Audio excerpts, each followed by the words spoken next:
हम लोग बृहदारण्यक उपनिषद का संबंध भाष्य ले रहे हैं। संबंध भाष्य का महत्व ये होता है कि जब आप किसी ग्रंथ में प्रवेश करें उससे पहले उससे आपका संबंध बनाएं। प्रवेश से पहले एक चौखट होती है, चौखट के थ्रू ही जाना होता है।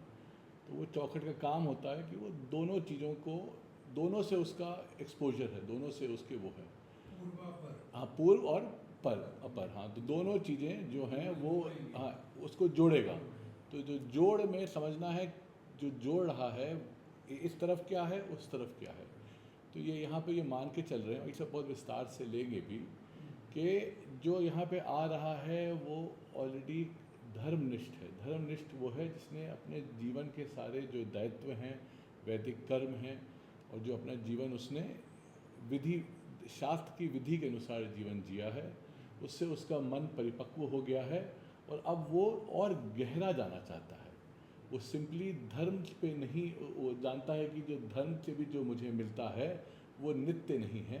तो अब वो कुछ ऐसा जानना चाहता है जो जो शाश्वत है। वो जो शाश्वत, जिसके अंदर ये इच्छा आ जाती है, जिसके अंदर मन में ये अभिलाषा होती है कि मैं शाश्वत तत्व को जानूं और नित्य मैं देख चुका हूँ क्या है, उससे मेरा ना कोई बैर है, ना ही मेरा कोई लगाव है, पर मैं उसके आगे जानना चाहता हूँ।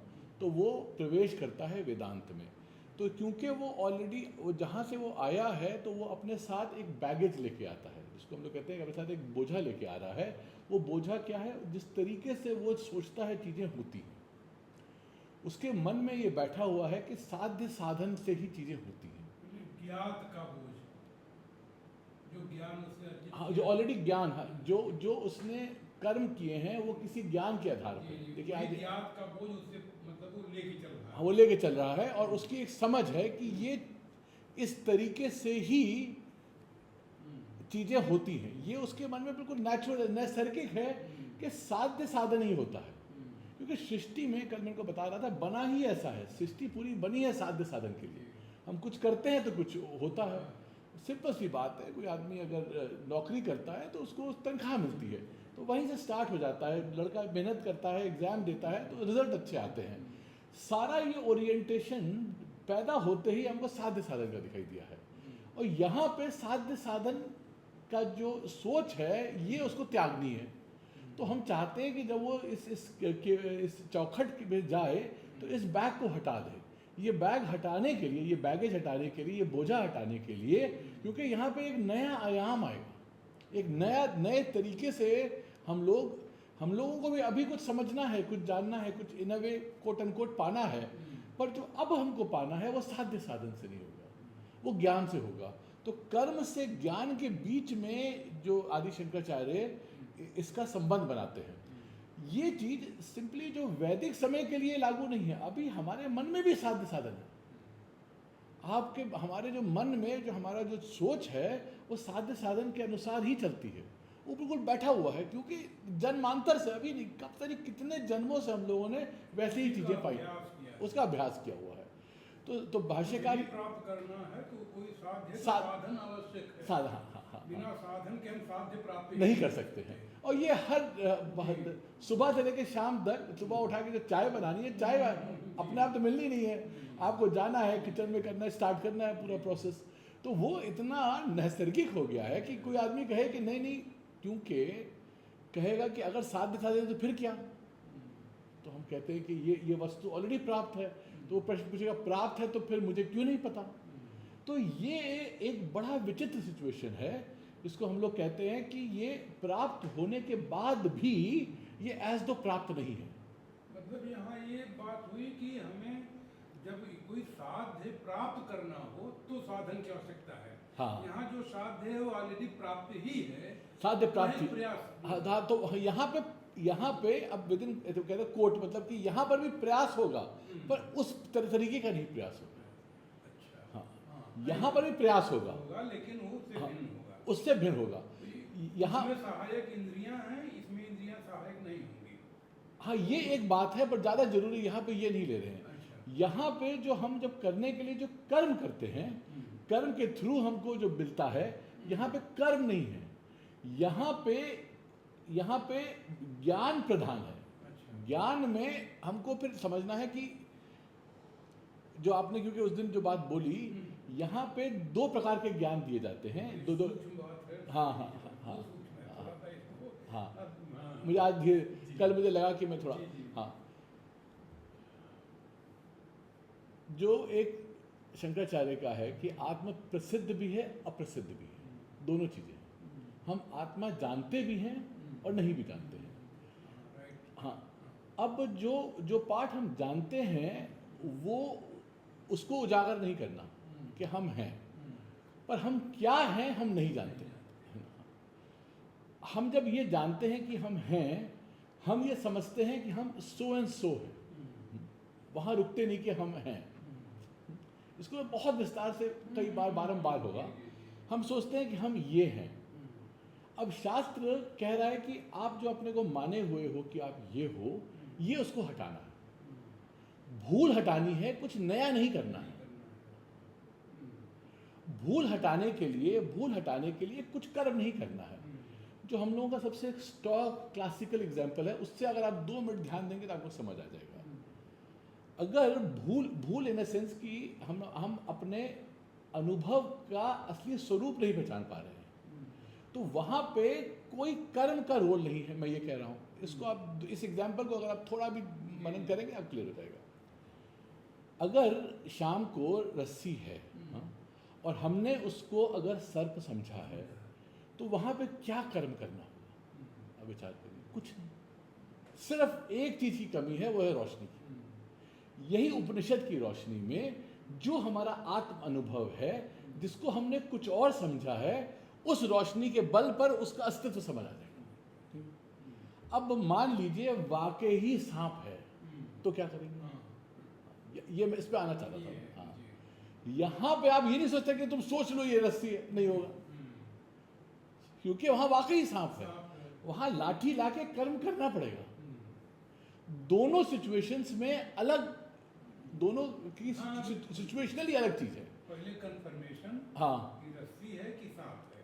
हाँ, अब कंफर्म हो गया कि नहीं सांप है, तो फिर उसको उसे विकार। हाँ, हाँ, नहीं वो तो है, बट मेरा जो जिस बात में मैं बल देना चाह रहा था, एक में कर्म करना है, एक में सिर्फ ज्ञान चाहिए, क्योंकि वहां सिर्फ भूल हो रही है। अच्छा, हाँ, मतलब ठीक, माने भय उत्पन्न हुआ रस्सी में सांप देखकर। हाँ, तो अगर हमको आभास हो गया कि रस्सी है, तो भय अपने आप चला गया। हाँ, हाँ, हाँ, कर्म नहीं करना। बट यहाँ मेन बात है कि अगर भूल ठीक करनी है, अगर भूल हो रही है, वहाँ कर्म का रोल नहीं है। पर जहाँ वास्तविक कुछ है, वास्तविक वर्ड इंपॉर्टेंट है। हाँ, हाँ, समझने वाली बात ये है। हाँ, जहाँ पर भी कुछ वास्तविक है, कुछ पैदा करना है, या कुछ शुरू करना है, या कुछ बदलना है, या कुछ संस्कारित करना है, वहाँ पे कर्म ही करना है। वहाँ पे ज्ञान से नहीं होगा, मेरे सोचने से नहीं होगा, वहाँ पे कर्म का ही आधार रहेगा। तो ये जो दोनों के, मैं अंग्रेजी में, हिंदी में एक अच्छा शब्द मुझे नहीं पता, पैराडाइम दोनों अलग हैं। क्या होता है ये? हाँ, पैराडाइम मतलब नाम्स। हाँ, दोनों के हाँ, दोनों के जो क्या कहते हैं, जो अप्रोच है, जो हमारी सोच है, जिस तरीके से हम उस पर उसकी ओर अग्रसर होंगे, या जिस भाव से उसको हम सुलझाएंगे, दोनों में अलग है। एक में सिर्फ ज्ञान की जरूरत है और एक में कर्म की जरूरत है। क्योंकि यहाँ पे वस्तु जो है उसको हम लोग गलत पहचान रहे हैं, हमारे अनुभव को हम ठीक से पहचान नहीं रहे। अब दोनों के बीच में संबंध इसलिए बैठता है, जब हम कर्म करते हैं, कर्म करते हुए जो भी आदमी ये कर्म करेगा, ये आज आएगा भी, जो भी आदमी कर्म कर रहा है, कर्म के आधार पे वो अपने आप को कर्ता मानता है, अपने चेतन को एज दो वो मानता है कि ये जो कर्म है ये मैंने किया है, मैं इस कर्म का कर्ता हूं। ये जो कर्तृत्व की जो समझ है, यही आधार होता है सारे कर्म कांड का। कर्तृत्व का जो बोध होता है वो होता है जब हम अपने चेतन को अपने कर्म इंद्रियों से का एज दो अध्यास करते, एक दूसरे को मिला देते हैं। इसके कर्म की इंद्रियों के कर्मों के जो प्रक्रिया के संदर्भ में अपने चेतन को हम लोग कर्ता समझते हैं। इस कर्ता समझने में इसका असली स्वरूप आच्छादित हो जाता है, क्योंकि हमने कुछ और समझ लिया।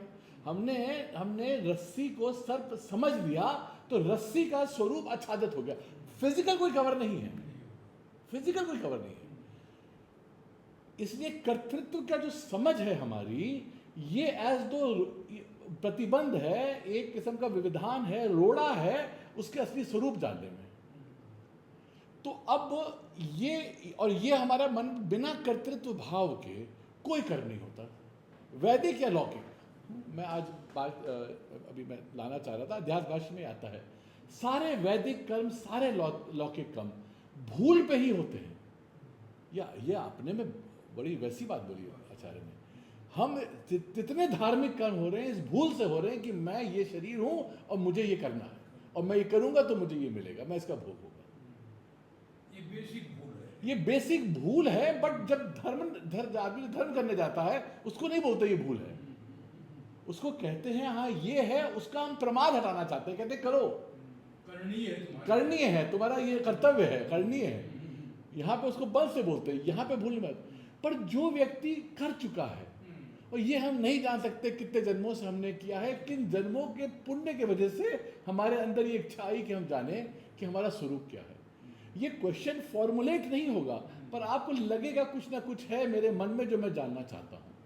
तो जब व्यक्ति इस जगह पे आ जाता है कि वो अब अपने इन कर्मों से, ये सब आ जाएगा बट मैं संक्षेप में इनफैक्ट कवर ही कर दे रहा हूँ। हाँ, ये जो आदमी जान चुका है कि करने से मुझे जो फल मिलता है वो मुझे तृप्त नहीं करेगा, ये उसके मन में स्पष्ट हो गया, तो मुझे क्या तृप्त करेगा।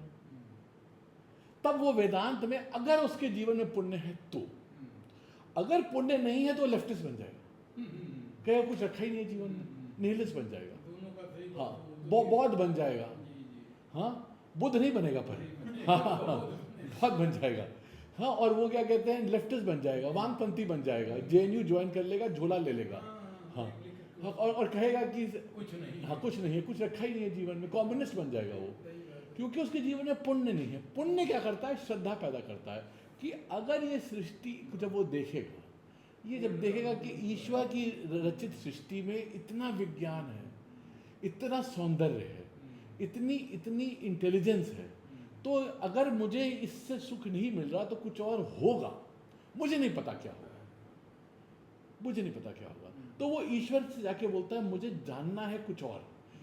इतने इजीली ऐसे इन शब्दों में फॉर्मुलेट नहीं करेगा, बट उसके अगर आप उसका जीवन देखोगे तो उसके जीवन में ये चीज आपको छवि दिखाई देगी। तो वो अब कुछ और जानना चाहता है। वो कुछ और जानने के लिए जब वो वेदांत में आएगा तो कहेगा कि बस जिस तरीके से तुमने पहले चीजें पाई हैं वैसे नहीं पानी है, क्योंकि उस समय जब तुम चीजें पाने के लिए जब प्रयास करते थे तुम पाने वाले बन गए। तुमको हम ऐसी चीज बनाएंगे जो तुम्हारे पास ऑलरेडी है, तो तुमको प्रयास नहीं करना, तुमको सिर्फ अपना ध्यान एकाग्र करना। उसको एक अपना ध्यान हमने बाहर किया हुआ, प्रांची खानी, हम बाहर की ओर देख रहे हैं। अब बाहर की ओर ना देखो, जहां हो जो हो उस अनुभव को देखो, जैसे हम बता रहे हैं वैसे देखो, उसके आवेश में देखो, उसके संस्कारों में देखो। शास्त्र ये अनुभूत है, ये एक्सपीरियंस्ड है, बता रहे हैं। हाँ, ये एक्सपीरियंस की क्लियर अंडरस्टैंडिंग है। इस क्लियर अंडरस्टैंडिंग को एक और एक्सपीरियंस कह सकते हैं। थोड़ा लैंग्वेज आप ध्यान रखिएगा, नया एक्सपीरियंस नहीं है, उसी एक्सपीरियंस का क्लियर अंडरस्टैंडिंग है। वहां पे जो दिख रहा था वो भी एक्सपीरियंस था, जहां पे क्या कहते हैं सर्प था, वो एक्सपीरियंस था। अब वहां पे क्या कहते हैं नया एक्सपीरियंस नहीं आया, सिर्फ क्लैरिटी आई।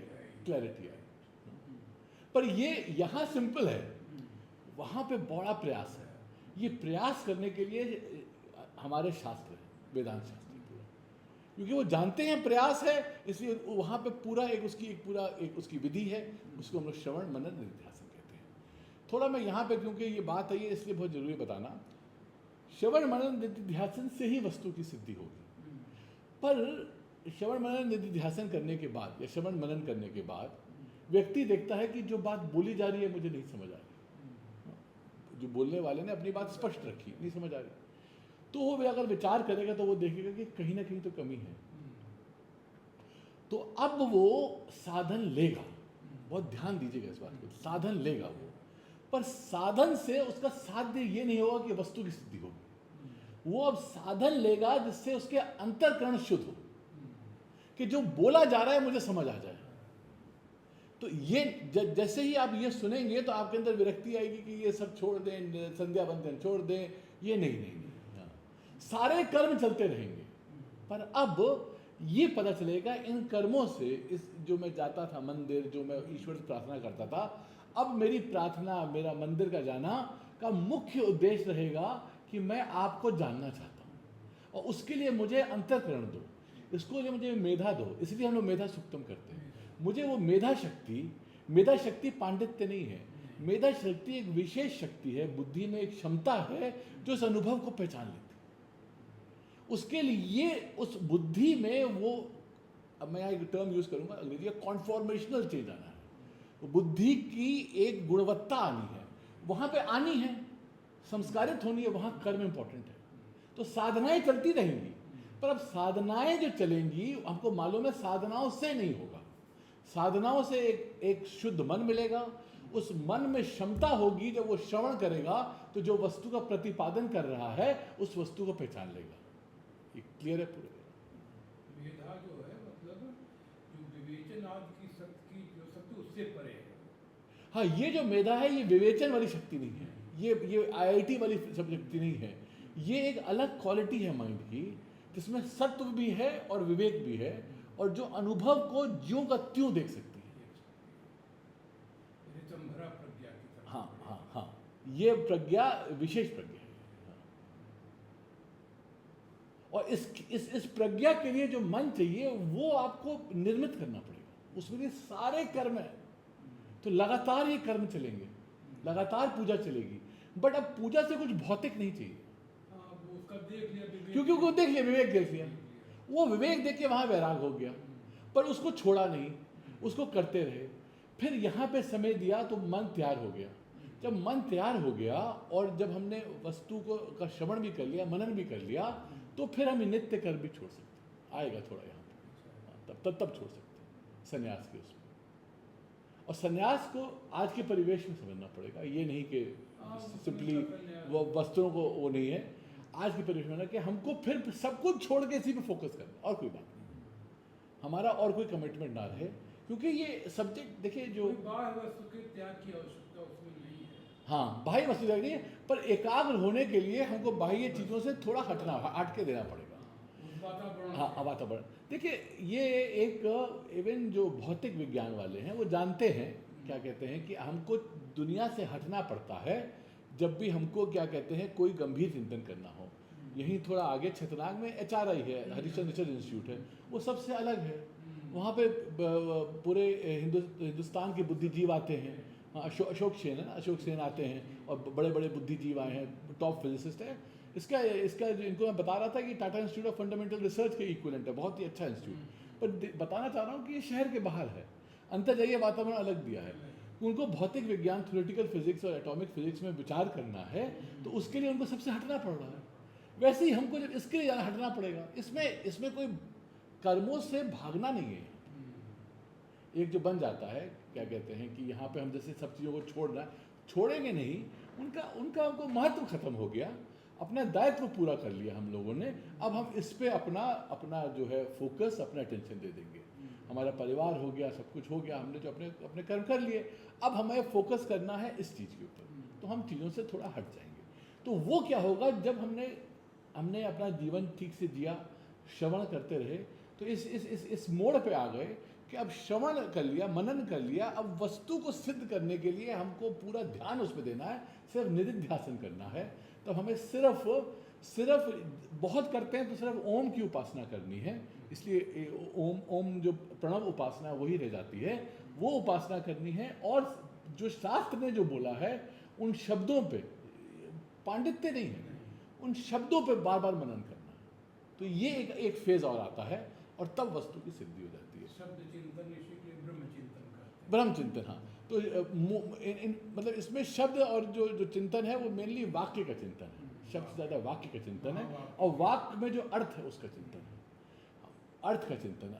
अर्थ ये है कि जो आप अपने अनुभव को समझ रहे हो वो गलत है, और जो सही अनुभव है उसमें निष्ठा पैदा करनी है। जो गलत है, क्योंकि वो गलत है इसलिए छूट जाएगा, क्योंकि वहाँ पे सर्प नहीं है इसलिए सर्प हट जाएगा, और जो है वो वहाँ पे उजागर हो जाएगा।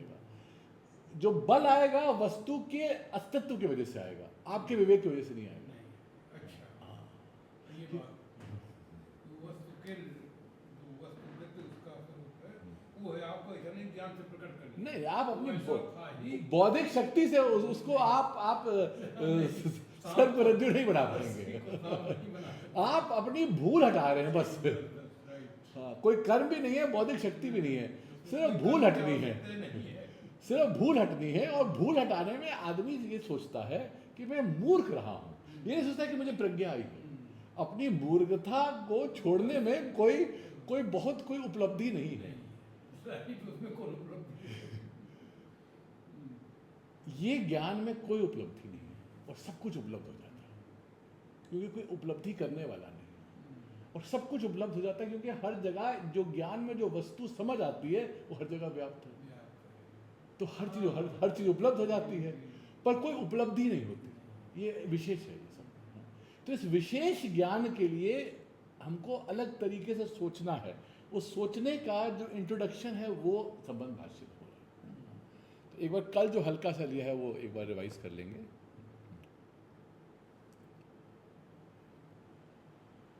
तो यहाँ पे देखिए साफ साफ उन्होंने बोला कि द रिचुअलिस्टिक सेक्शन कर्म कांड से हमको नॉलेज सेक्शन ज्ञान कांड में जाना है। तो उन्होंने मंगलाचरण किया। मंगलाचरण में उन्होंने जो 3 चीज़ों का नमन किया, ओम नमो ब्रह्मादिभ्यो ब्रह्म संप्रदाय कर्तृभ्यो वम ऋषिभ्यो गुरुभ्या। तो उन्होंने मुख्य 3 चीज़ों का नमन किया आचार्य ने। और एक आचार्य से ये देखना चाहिए, जब आचार्य नमन कर रहे हैं तो हमको नमन करने में तो कुछ नहीं होना चाहिए, उनको कोई वो नहीं है। हाँ तो उन्होंने जिससे शुरू हुई ये विद्या, जो हमारे इसके जिसके जो जहाँ से स्टार्ट हुई है, हम पहले उसका नमन करते हैं। वो है हिरण्यगर्भ, वो है उसको हम लोग चतुर्मुख ब्रह्मा या ब्रह्मा जी कहते हैं। वो वहाँ का उद्गम है इस विद्या का। मैंने कल एक और बात बोली कि उद्गम का मतलब ये नहीं कि नई विद्या आती है। ये विद्या पिछले कल्प में, सृष्टि जब प्रलय से पहले जो विद्या थी वो विद्या रहती है, जस्ट दैट कि वो मैनिफेस्ट हो जाती है। हमारे यहाँ कुछ भी नया नहीं होता, सिर्फ मैनिफेस्ट अनमैनिफेस्ट होता है। तो ये गंगोत्री में गंगा जी पैदा थोड़ी हुई, वहाँ से प्रकट हुई थी। हाँ, तो ये पूरी बना ही ऐसे, तभी सिक्लिकल नेचर है हमारी सृष्टि का, लीनियर नेचर नहीं है। इन द सेंस की चीज़ें वापस व्यक्त अव्यक्त व्यक्त अव्यक्त है। ये पूछ रहे थे अव्यक्त अव्यक्त में फर्क क्या है। तो ये अव्यक्त होती हैं, उसके बाद फिर वो व्यक्त हो जाती हैं। तो ये प्रोसेस चलता रहता है। तो पूरी सृष्टि जो जैसे पीछे थी, जैसे पूर्व में थी, उसी तरीके की पूरी सृष्टि आती है। और उसी के साथ जो पूरा शास्त्र है वो मनोमय कोश में होता है, और वो पूरा प्रकट होना शुरू हो जाता है, वो उजागर होना शुरू हो जाता है ईश्वर की कृपा से हिरण्यगर्भ के मन में, क्योंकि वो श्रेष्ठ पुरुष था पिछले कल्प का। और वो किसी भी रीज़न से वो उसको रोक दिया जाता है, अगले कल्प में पूरा उसको दायित्व दिए गए। और वो अगले कल्प में सबसे पहले समष्टि मन के रूप में वो उजागर होता है। और मन से 2 चीज़ें शुरू हो जाती हैं। क्या कहते हैं, ये सृष्टि को प्रजापति के थ्रू पूरी सृष्टि करवाता है, और शास्त्र पूरा आ जाता है। शास्त्र फिर 2 प्रकार के आते हैं, प्रवृत्ति शास्त्र, धर्म शास्त्र और निवृत्ति शास्त्र। अभी आ जाएगा ये वाला। तो दोनों शास्त्र वो देता है अलग अलग अधिकारियों को। हाँ, वो ये भगवत गीता के संबंध भाष्य में भाष्यकार ने इसको पूरा लिया है, ये वाले पूरे बात को, कि कैसे जो शुरू में ही 2 अलग मरीचि आदि को अलग देता है, सनक इत्यादि को वो अलग देता है, क्योंकि वो विरक्त होते हैं। तो उनको निश्रय बताता है, इनको अभ्युदय बताता है। हाँ, तो एक प्रवृत्ति और निवृत्ति 2 धर्म में आ जाएगा। मनु का ही वचन है, द्विविधम कर्म प्रवृत्तिम च निवृत्तिम च। एक निश्रेयस के लिए है, मोक्ष के मार्ग के लिए है, और एक आपके अभ्युदय के मार्ग के लिए है। तो इस सृष्टि के शुरू में ही जो जिसने रचेता है सृष्टि का, वो शास्त्र देता है। और शास्त्र देता का मतलब ये नहीं कि उसकी बुद्धि से टेक्निकली उसकी बुद्धि से निकल रहा है, बट एक्चुअली ये ईश्वर ने ही पहले से रचा हुआ है। इसको ऐसे समझिए कि मान लीजिए कोई इंस्ट्रूमेंट आप लेते हैं तो साथ में एक बुकलेट आती है, बिना बुकलेट के वो इंस्ट्रूमेंट नहीं आ सकेगा, साथ में बुकलेट आती है। वैसे ही जब सृष्टि आती है, सृष्टि से करना क्या है, या बुकलेट आती है। सृष्टि से आपको धर्म याद कर सकते हैं, मोक्ष कर सकते हैं। तो वो बुकलेट जो है, मतलब जो आपका जो उसका मैनुअल है, मतलब कि सृष्टि से कैसे आपका उद्धार हो, यानी कि सृष्टि आपके उद्धार के लिए बनी है। तो वैसे ही जो आपका उपकरण है वो आपको उद्धार के लिए बना है, पर उपकरण करेंगे क्या अगर आपका मैनुअल नहीं है? तो वो मैनुअल को यूज करके आप आए। अब वो लोग ये वैदिक संस्कृति के अगेंस्ट जो बोलते हैं वो क्या कर रहे हैं, सोचिए। मूर्खता है। आपको एक उपकरण दिया है, आपको दिया एक मैनुअल दिया जा रहा है कि कैसे उसका उपकरण को यूज करें, उससे आपका लाभ होना है। आप मैनुअल पे की निंदा करके क्या कर रहे हैं, उस उपकरण को अपने उपयोग में नहीं ला पाएंगे। ये तो आपकी मूर्खता है ना। उसका वो अभी आपने एक बात जो आई बीच में, पुण्य केवल से हाँ, उदय होगा। हाँ, वो जिसके मन में पुण्य है वो ये देख पाएगा कि इस उपकरण का ये मैनुअल है। दूसरा वाला इसके अंदर सिर्फ दोष ढूंढेगा, वो कोई ना कोई इसका वो करेगा। और ये हमारे जो दुर्भाग्य है कि इस देश में भी इस वैदिक संस्कृति होते भी वेदों का तिरस्कार हुआ। गीता जी में भी 7वें अध्याय में है ना, येषां तु तुंत गतम पापम जनानां पुण्य कर्मणाम ते भजन्तो मां भक्त्या जो निर्द्वन्द्वेन भात्या। द्वंद्व रहित होकर होएगा जिसके येषां तु तुंत गतम पापम, जिसके पाप गत हो गए। जब तक वो गत नहीं होगा तब तक ये आएगा ही नहीं। हाँ, तो ये किसी पुण्य की वजह से ही आता है, इसलिए किसी को बुला नहीं सकते यहाँ पे हम लोग। जिसका पुण्य खत्म होगा वो अपने आप वेदांत में आएगा ही आएगा, किसी के चाहने से। पुण्य अर्जन जो है ये सदगुरु के सानिध्य में। हाँ, अब पर वो पुण्य की श्रृंखला चलती रहेगी, पर कोई एक विशेष पुण्य है जिसकी वजह से वो प्रवृत्ति धर्म से निवृत्ति धर्म की ओर आ गया, वरना उसको यहाँ रुचि नहीं होगी। तो यहाँ पे पहला उन्होंने कहा जो इस विद्या का जो कर्तृ है, जिसने शुरू की है, उनको नमन किया। दूसरा उन्होंने नमन किया पूरे संप्रदाय को, और संप्रदाय जिनके वजहों से चला है, जिन्होंने ये टॉर्च बेरर, जो हम लोग एक जो रिले रेस होती है, तो टॉर्च एक आदमी वो दूसरे को देता है, तीसरे को देता है, वो टॉर्च लेके चलता रहता है। पूरी जो लीनिएज है पूरी, यहाँ जो पूरी ये वाली है, जिसको वंश है हमारा जो ऋषि वंश है, इसलिए हमारे यहाँ दोनों वंश लिए जाते हैं। हमारे जो फैमिली के वंश है, जो हम लोग जो है वो भी लिया जाता है, और गोत्र भी लिया जाता है। हम लोग मानते हैं कि हमको ये ज्ञान चले आ रहा है। देखिए कितना कैसे विवाद होने का सवाल ही नहीं। पेरेंट से भौतिक शरीर आता है, एक मानसिक शरीर है हमारा। मानस पुत्र किसके हैं, कहाँ से आएगा, संस्कार कहाँ से आ रहे हैं। हाँ, तो ये जो दूसरा जो लीनिएज है हमारा, हम उसको भी प्रणाम करते हैं।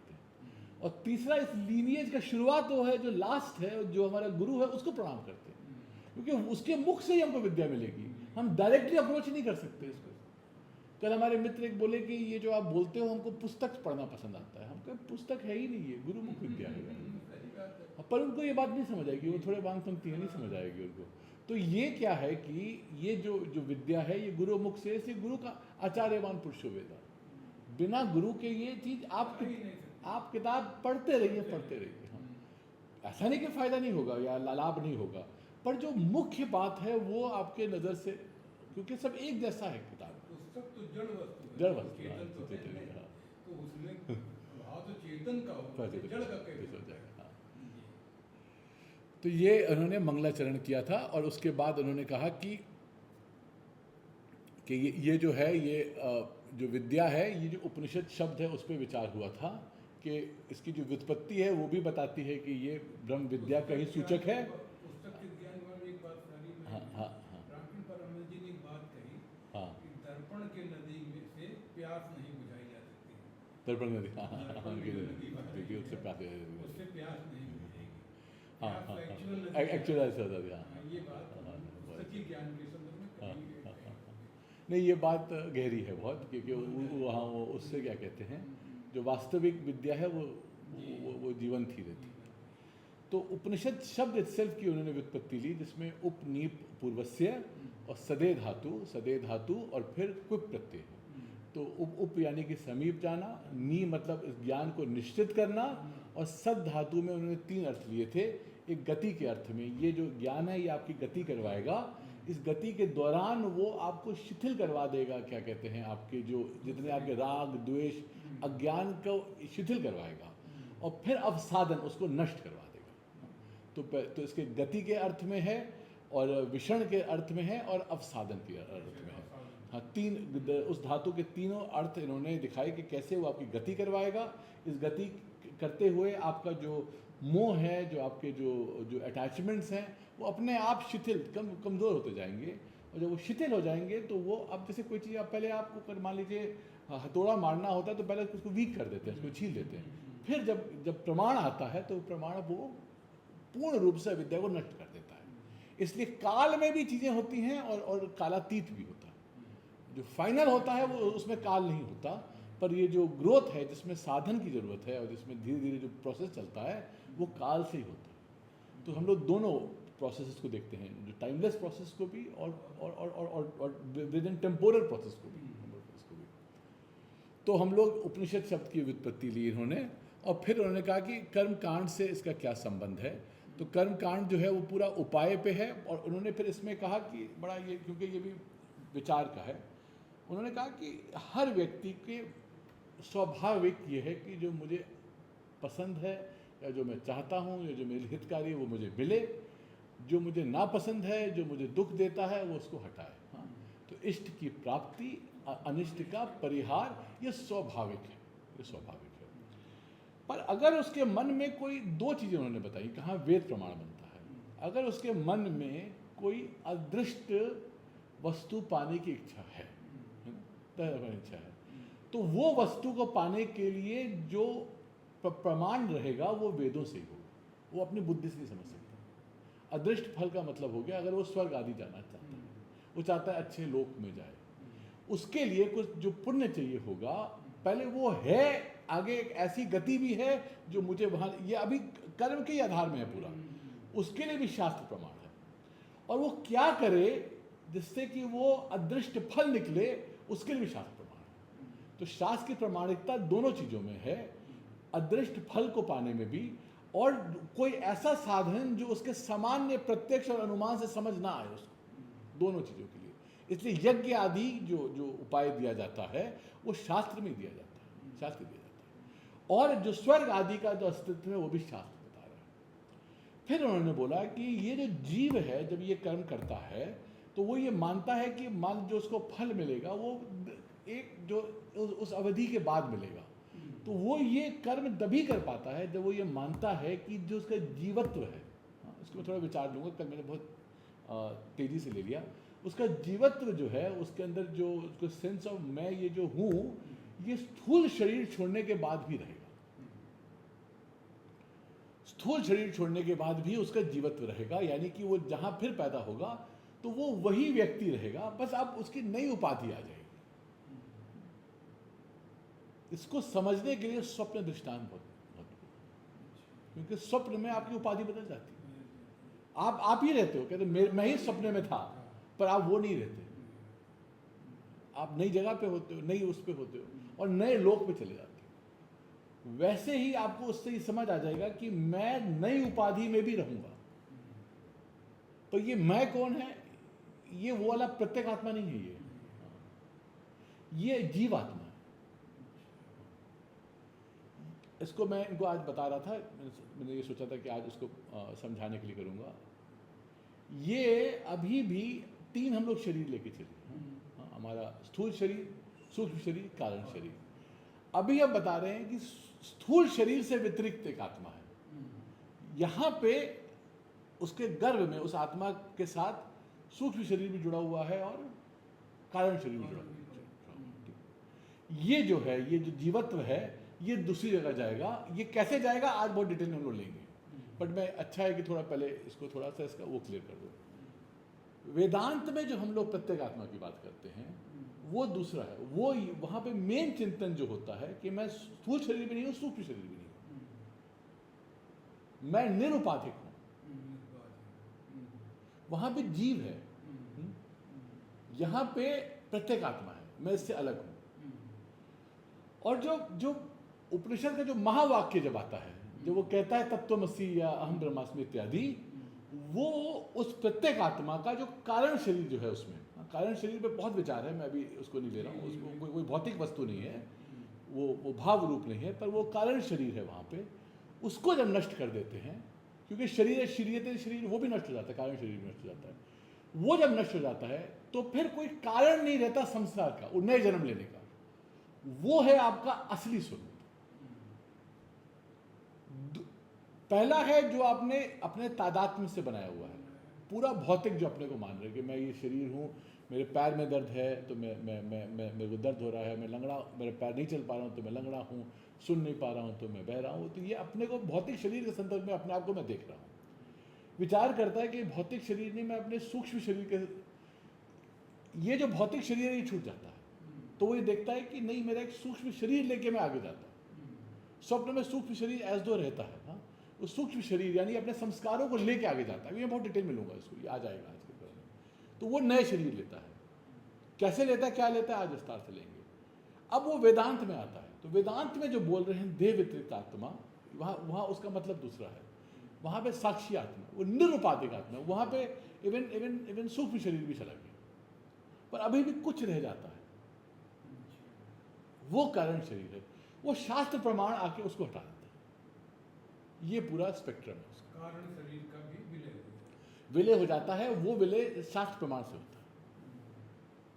शास्त्र प्रमाण में ये जो उपनिषद शब्द जो क्विप है, शास्त्र में ये प्रमाण, ये क्षमता है कि वो जो अज्ञान शेष रह गया है, जिसको हम लोग कारण शरीर कह रहे हैं, प्रत्येक आत्मा में, उसको हटा देता है। अच्छा, मैंने अज्ञान की पहुंच कारण शरीर तक हुई है। हाँ, कारण शरीर ही अज्ञान है, अज्ञान ही कारण शरीर है।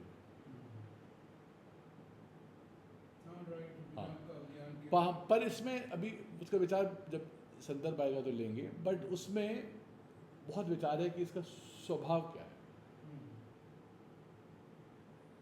क्योंकि जब हम लोग शरीर सोचते हैं वहाँ कोई मटीरियल है, मटीरियल नहीं है, कोई भाव नहीं है, कोई रूप नहीं है, और वो कारण है, बिना उपादान हुए वो कारण बनता है अध्यास का, सारे संसार का, बिना उपादान हुए, क्योंकि वहाँ कोई भाव नहीं है, तो उपादान नहीं, मतलब वो कुछ बिना कुछ किए सब कुछ करता है वो। मेरे गुरु कहते थे साइलेंट किलर है वो बिना कुछ बोले, बिना कुछ सब सारा अनर्थ का कारण वही एक चीज है। अच्छा, इसका मतलब वहाँ शुद्ध अहंकार है, फिर जो है शुद्ध अहंकार है, जिसमें कोई भी आप उसको पकड़ नहीं सकते, वो अहंकार का आधार है, अहंकार भी नहीं कहेंगे उसको, उसी के वजह से अहंकार होता है, वो प्रकट नहीं होता है, पर शास्त्र की गति, शास्त्र का जो इंटेंशन है, पूरा जो हमारे शास्त्र है उसको हटाना है। इतने बड़े वैज्ञानिक थे हमारे ऋषि, ये सोचिए ये बात यहाँ तक करना है। तो ये अविद्या निवृत्ति ही मुख्य है, क्योंकि अविद्या निवृत्ति में ही ब्रह्मात्म एकत्व का अनुभव है। तो अविद्या हटाने के लिए हम लोग विद्या लाते हैं, विद्या अविद्या को हटा देते हैं, सिंपल सी बात है। ये पूरे शास्त्र का पूरा जो रूपरेखा है, प्लान है ये वाला। तो यहाँ पे जो आगे हम विचार लेते हैं कि आत्म अस्तित्व विचार, एग्जामिनेशन ऑफ सेल्फ एग्जिस्टेंस। तो उन्होंने कहा कि आत्मा का जो अस्तित्व है, ये क्या हम देखिए, एक है कि एक अनुभव है आत्मा का, और एक है उसका स्वरूप जानना।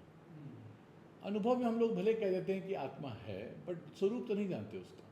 तो कहना है इसके स्वरूप को जानना, या इसके जितने मैंने अभी जो 3 तरीके से उसको बताया, जीव आत्मा, प्रत्येक आत्मा और ब्रह्म आत्मा या शुद्ध आत्मा, इसको जो जानने का जो पूरा जो क्रम है, ये आपका शास्त्रीय आधार है। अगर आप शास्त्र का आधार नहीं लेते हैं तो क्या क्या होता है ये बताया है। तो पहले बताया कि पहले उन्होंने ये सिद्ध किया, नहीं, शास्त्र में इसी बात की ही चर्चा है, तो शास्त्र में चर्चा हो रही है, इसी आत्म तत्व की ही चर्चा है। पूरा शास्त्र हमारा आत्म तत्व को ही समझाना चाह रहा है, जो आपका सबसे प्यारा है, जो सबसे नजदीक है, जो आप हो, आप उसी को नहीं जानते हो, ये विडंबना है। आप सबको जानते हो, वो नहीं जानते जो आप हो, उसको बताने के लिए शास्त्र है पूरा। जिसकी वजह से आप कहते हो कि मैं हूं, जिसकी वजह से आप ये यूज करते हो नाउन की आई, मतलब मैं जा रहा हूं, मैं आ रहा हूं, ये भाव हमेशा है आपके अंदर, पर उसका स्वरूप नहीं जानते। उसका स्वरूप ये ईश्वर की सृष्टि का एक विचार करने की चीज़ है कि उसने आपको आप तो दे दिया, पर आप क्या हो ये नहीं बताया। उसके लिए उसने, जो मैंने कहा ना कि मैनुअल दी है उसको पढ़ के, तो वो कहते हैं वो मैनुअल यानी कि शास्त्र बताता है कि आपका जो आत्मा का अस्तित्व क्या है, आत्मा है क्या।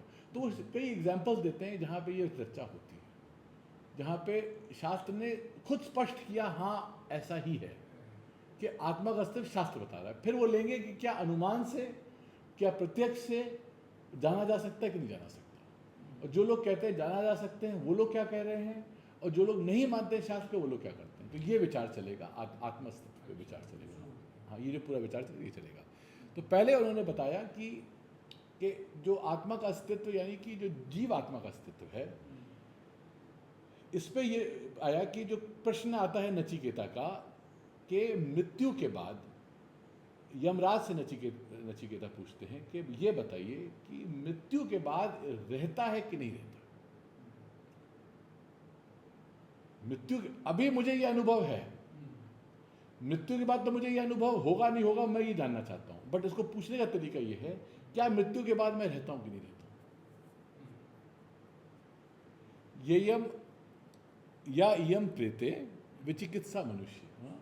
मृत्यु के जब आदमी मरता है तो उसके मन में ये प्रश्न आता है, ये डाउट आता है कि अस्ति इति एक कुछ बोलते हैं रहता है, कुछ बोलते हैं नहीं रहता।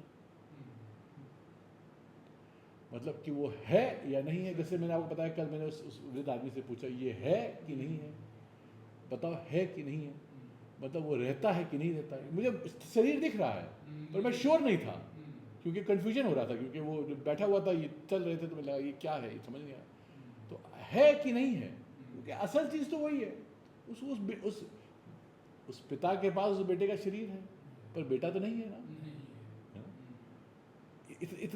इतना ज्ञान हम लोगों को नहीं होता कि हम शरीर नहीं है, बेटा उसका अब नहीं है, वो जान रहे शरीर तो है, तो कुछ चला गया क्या नहीं है। तो ये क्या यहाँ अभी नहीं है तो कहीं और है, ये पूछ रहे हैं। क्या मैं रहता हूँ नहीं रहता हूँ। हाँ, ये जीवात्मा की बात हो रही है, पर इसमें अखंडानंद जी की एक टिप्पणी है वो भी मैं लाऊंगा। अस्ति इति एके नायम अस्ति इति एके इति उपक्रम में इससे स्टार्ट होता है। और क्योंकि यमदूत हैं वो तो मृत्यु के ही देवता हैं और उनसे अच्छा कोई नहीं है, तो वो ये कहते हैं कि मृत्यु के नहीं रहता है, अस्ति इति एवं उपलब्ध हो गया। उन्होंने ये बात कैसे कि निर्णय की स एवं आदि निर्णय दर्शना, मतलब विचार करके पूरा तर्क के साथ, पूरा उपनिषद के सारे उनको तर्क देख नचिकेत को बताया कि हाँ हाँ रहता है, मृत्यु के बाद रहता है, जीवात्मा रहता है। और इसका आधार उपनिषद ही है, यानी कि जो ये जानता है वहाँ पे वो जो हमको तो यम से भगवान ने करे बात करनी पड़े, बट हमको कठोर उपनिषद से पता चलता है अस्ति इति। एक सूक्ष्म विचार है क्योंकि इससे संदर्भ में है जो अखंडानंद जी ने इसको लिया था। अखंडानंद जी का कठोर उपनिषद बहुत ही अच्छा है, बहुत अच्छा माना जाता है। दो खंड में है, हाँ 2 खंड में है, और उसके ऑडियो का रिकॉर्डिंग चाहिए तो वो भी हमारे पास है, हम दे सकते। तो वो ये कहते हैं कि देखो नचिकेत तो ये लोक छोड़ के गया, यमलोक में गया, तो ऑलरेडी उसने ये शरीर तो छोड़ दिया था, तो वो ये देख चुका था कि मैं स्थूल शरीर नहीं हूँ, तो सूक्ष्म शरीर ही गया था वहाँ पे जो यमराज से प्रश्न पूछ रहा था और 3 उसने वर मांगे थे। तो उसको ये नहीं पूछना कि मैं जीवात्मा हूँ कि नहीं, उसको ये पूछना है कि मैं साक्षी रहता है कि नहीं रहता। ये उनकी टिप्पणी थी, क्योंकि वो ऑलरेडी यहाँ से तो जा ही चुका है ना। हाँ, तो उसका ये प्रश्न जब वो खुद ही जब चला गया है तो वो ये पूछेगा थोड़ी कि मैं यहाँ से छोड़ के वहाँ जा सकता हूँ। भाई मुझे कोई कहे कि तुमको ज़िंदगी भर इंडिया में रहना है, मैं अगर अमेरिका चला गया तो मैं पूछूंगा नहीं क्या मैं इंडिया छोड़ सकता हूँ, मैं तो छोड़ ही दिया हूँ इंडिया। तो वहाँ जहाँ गया है तो वो ये नहीं पूछेगा मैं वहाँ से आया, तो जहाँ वो आया तो वो पूछ रहा था साक्षी आत्मा के बारे में कि अब ये जब शरीर जाएगा तो मैं जान गया, मुझे क्या कहते हैं सूक्ष्म शरीर के साथ तो मैं रहता हूँ, क्या ये सूक्ष्म शरीर के अलावा भी मेरा कोई अस्तित्व है या नहीं। अस्ति इति एके नायम अस्ति इति एके, तो कहते हैं हाँ हाँ ये रहता है। दूसरा भी ये भी कठोपनिषद का है, यथा च मरणम प्राप्य इति उपक्रम्य, के मरने के बाद क्या प्राप्य होता है, कैसे हमारा आगे मृत्यु के बाद होता है। तो यहाँ पे वो बोलते हैं कि मरने के बाद अलग योनि मिल जाती है आपको, आपके कर्मों और आपने जो सुना है उसके अनुसार, यानी कि जो आपके संस्कार हैं, आपके संस्कार और आपके कर्मों के अनुसार आपको अलग योनिम अन्य प्रपद्यन्ते शरीरत्वाय देहिनः स्थाणुमन्ये अनुसन्यन्ति यथा कर्म यथा श्रुतम् इति च। यथा कर्म यथा श्रुतम् इति च। देखिए, दो चीज़ें डिटरमिन करती हैं आपके जो आगे चल के क्या है, जो आपकी इच्छाएं हैं, जो आपकी कैपेबिलिटीज हैं। अगला शरीर डिपेंड आपकी क्या आपकी इच्छाएं रही, इच्छाएं डिपेंड करती हैं जो आपने चीज़ें समझी हैं, इसके आधार पे और आपके कर्म के आधार पे आपके आगे की गति डिटरमिन होती है।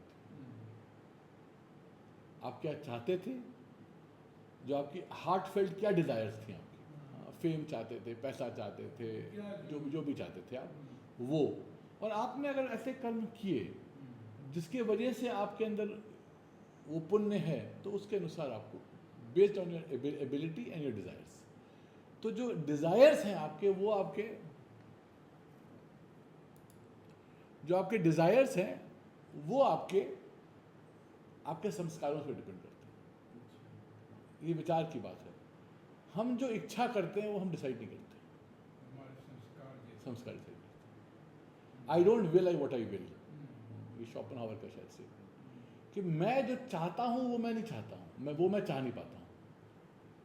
तो यहाँ पे ये कह रहे हैं कि जो आपने सुना, जो आपने समझा, वही आपकी इच्छाएं बनाता है, वो इच्छाओं के अनुसार आपको गति होती है। यथा कर्म यथा श्रुतम्, based on your action and their knowledge. अब जब आपको शास्त्र संस्कार मिलते हैं, आपको शास्त्र संस्कारों के अनुसार आपको फिर चीज़ें मिलती हैं। अगर आपके अंदर वेद या वेदांत के संस्कार रहेंगे तो ऐसी परिस्थितियां मिलेंगी, ऐसा शरीर मिलेगा जहां आप इसको परस्यू कर सकेंगे, इसको आगे ले जा सकेंगे।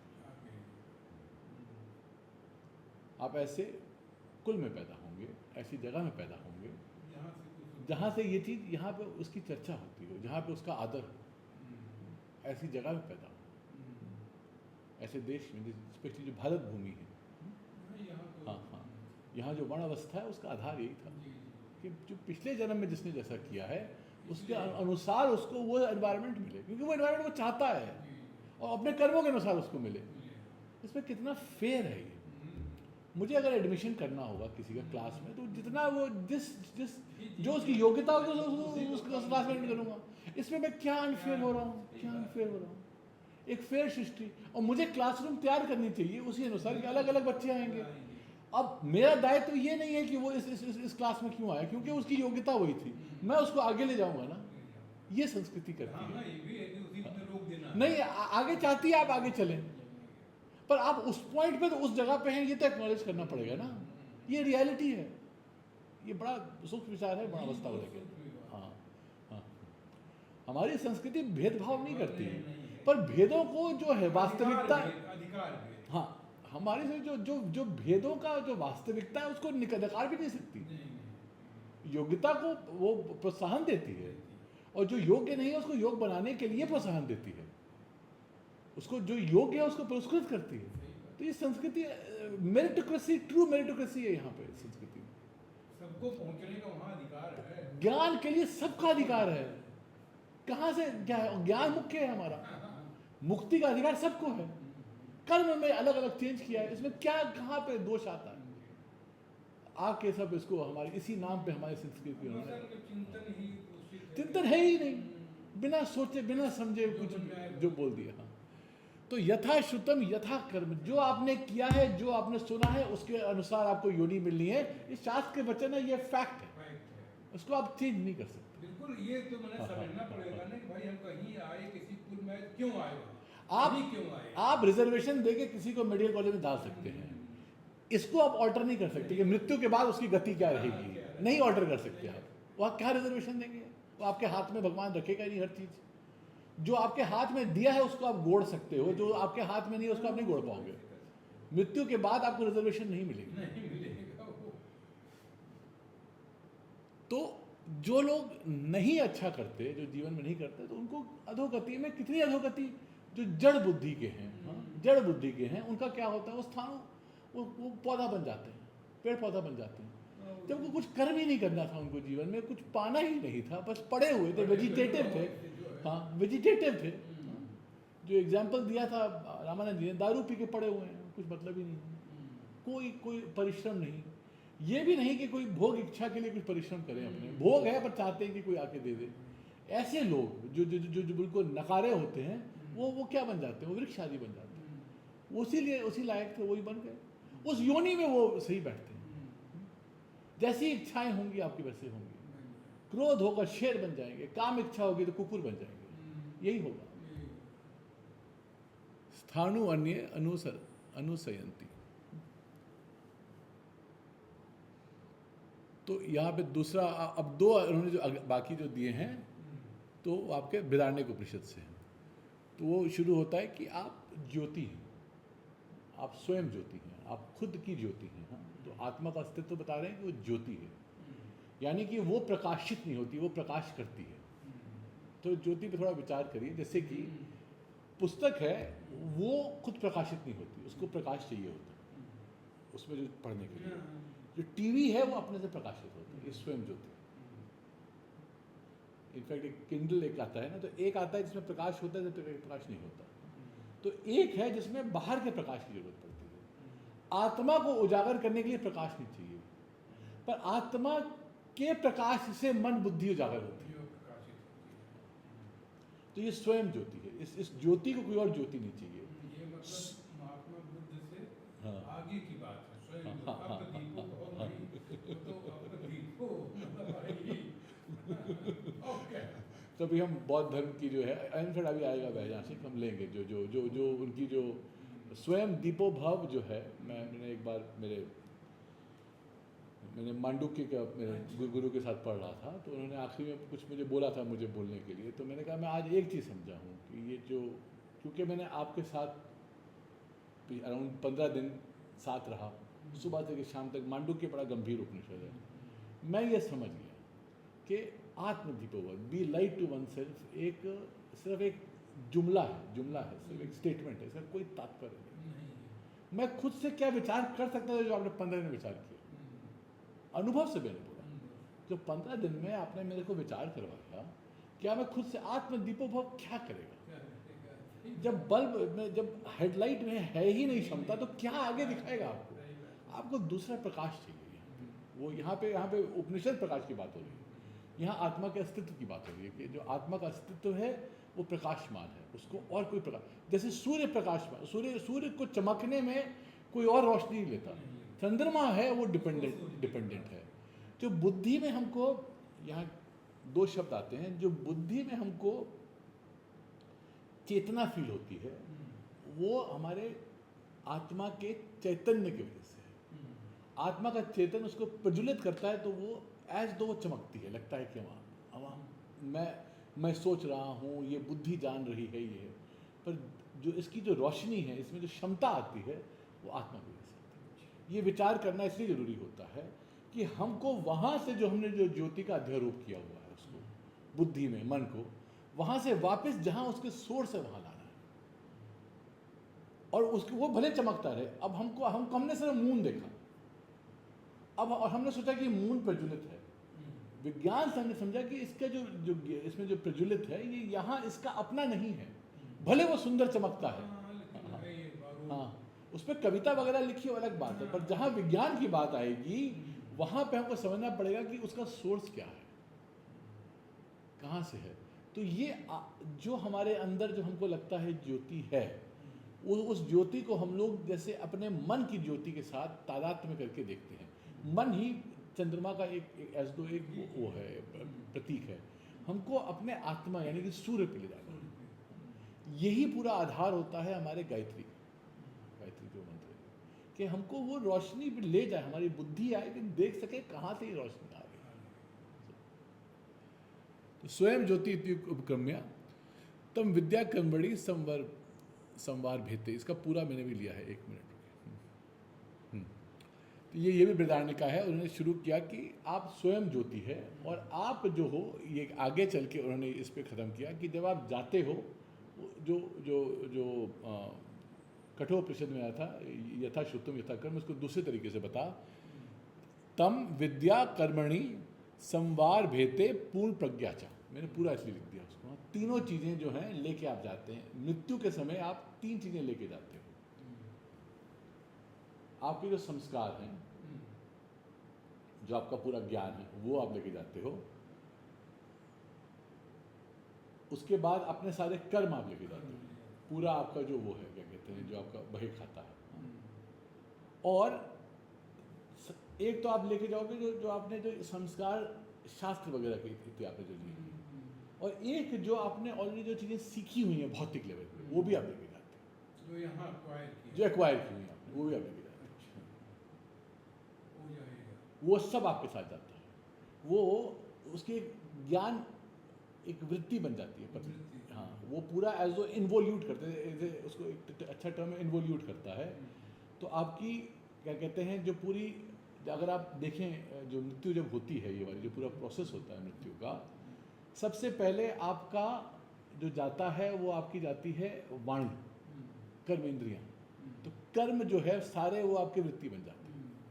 तो आप अगर आप इवन आईसीयू में भी देखेंगे, एक्टिविटी बंद हो जाती है, तो उसका मन चलता रहता है। उसको बोलो तो वो हल्का सा रिस्पॉन्ड करेगा, आँख खोलो तो हल्का सा प्रयास करेगा, मन उसका रह जाता है। फिर मनोवृत्ति जाती है और फिर प्राण चले जाता है। ये तीनों वृत्तियाँ जाती हैं इसी ऑर्डर से। और जब नया शरीर आता है, जब हम लोग इवन देखते हैं गर्भ में, पहले एक्टिविटी प्राण दिखाती देता है, उसके बाद मन आता है, और जैसे ही बच्चा बाहर आता है तो कर्म इंद्रियाँ स्टार्ट करती है। ये पूरा प्रोसेस उल्टा, हाँ, यहाँ उसका उल्टा, उसका क्रम उसका उल्टा हो जाता है। इन वृत्तियों में क्या जाता है, हमारी सारी पूरा सूक्ष्म शरीर जाता है। सूक्ष्म शरीर में जो मन है और बुद्धि है, ये पूरा ज्ञान लेके जाता है और हमारा बही खाता जाता है। इस बही खाता, जो पूरा बही खाता, जो आपका फाइनल ऑडिट रिपोर्ट है, ये आपके समष्टि कर्म के साथ इसका फिर वो होता है, क्या कहते हैं, पूरा इसको इसका मिलाया जाता है। और नेक्स्ट बर्थ के लिए आपकी इच्छाओं के अनुसार और कैपेबिलिटी आपको अलॉट किया जाता है। नया क्या अलॉट किया जाएगा आपको, नया योनि अलॉट की जाएगी, उसमें वर्ण इत्यादि भी अलॉट किया जाएगा आपको। उसके बाद आपको आयु अलॉट की जाएगी पूरी, और कितना सुख दुख आना ये अलॉट किया जाएगा। ये पूरा उसका क्रम होता है। फिर आपको फिर यहाँ फ्री विल दी गई। अगर आपने मनुष्य योनि में आए, अगर आप बाकी योनियों में गए तो फ्री विल नहीं है, वहाँ सिर्फ भोग योनि आपकी ऐसी पूरी व्यर्थ हो जाएगी, वैसे होता रहेगा।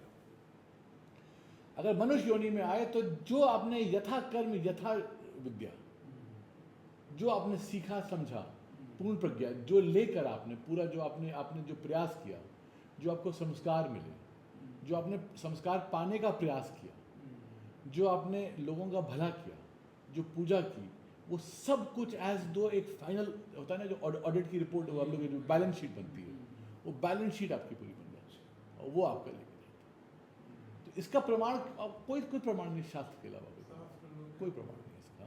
तो यहाँ पे बोला है तम विद्या कर्मणि संवार भेते। हाँ, तो he is self luminous and his knowledge and actions follow him after that.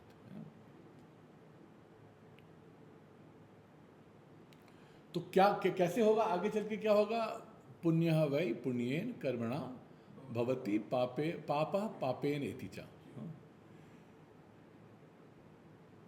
तो अगर आपने पुण्य किया है तो आपको पुण्य होगा, और आपने अगर पाप किया है तो पाप होगा।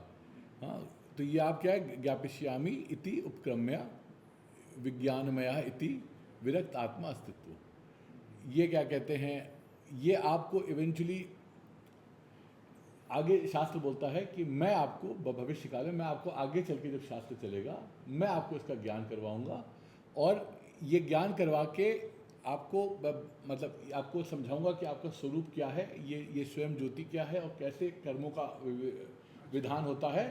और आपको फाइनली जो मुझे बताना है कि व्यतिरिक्त आत्मा का अस्तित्व मैं आपको समझा दूंगा। तो मेन ये है कि यहाँ पे शास्त्र पूरा इस सारे जो उन्होंने बताए हैं, कि जो यहाँ मेनली जो भाष्यकार कर रहे हैं, पर मैंने इसको इसलिए विस्तार से लिया कि इस इशू में कि आत्मा का अस्तित्व है, और आत्मा का अस्तित्व से संबंधित जो हम पुनर्जन्म की बात करते हैं, उसका आधार केवल एकमात्र है, वो है आपका शास्त्र। ये बात को मैं एम्फसाइज करना चाहता हूँ कि शास्त्र उन चीज़ों का आधार है जहाँ हमको नहीं समझा सकते।